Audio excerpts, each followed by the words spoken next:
Welcome back. This is it, the final model in the Space Marine half of the Leviathan box, and also a small holiday away from Mephiston Red. Well, okay, there was a little bit. I've left this one to last because as a new painter I thought it was the most intimidating model to tackle in the set. The level of detail on this model is really quite something, from the rune script on the power armour, the power cabling, the hood, the power axe. It was all a little bit overwhelming really. The other issue I had was I couldn't quite decide on going with a lore accurate scheme or going off piste a little bit and doing my own Blood Angel scheme.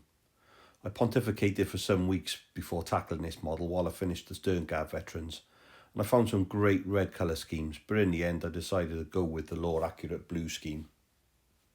I sub-assembled quite a lot of this model as despite the open pose there's so many small nooks and crannies I knew I'd never get my brush into any of those spaces. Essentially, I built the legs, put the arms together, but kept those separate from the body and sub-painted everything else.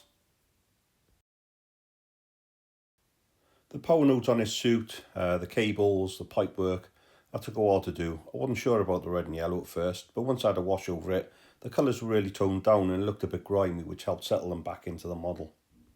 Once I was happy with the sub-assembled parts painted up, I put them all together carefully, trying not to damage the paint, which was difficult as some parts were really fiddly and tight to get together. The last couple of models went really well, so I was overdue a disaster, and this one was catastrophic. As I spun the model round in my hand as it was mounted on my Citadel painting handle, I dropped it.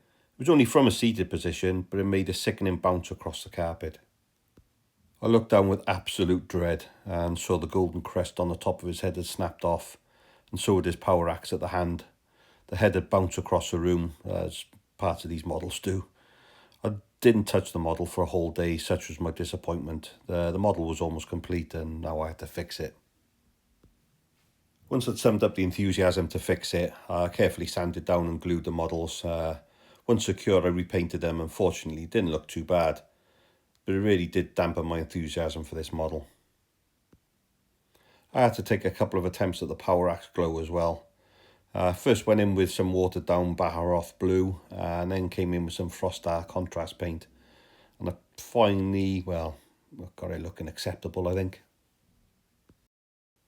And that's it. It was a disaster towards the end of the process. It was a bit of a daunting model, but it's been ticked off the list now, and it was a tricky one to paint as a sub-assembly compared to the other models in the kit at least. Overall, I'm quite pleased with how we turned out, and does close out the Blood Angels army I've assembled quite nicely. I'll post a video up soon of the models together, but until then, thanks for watching.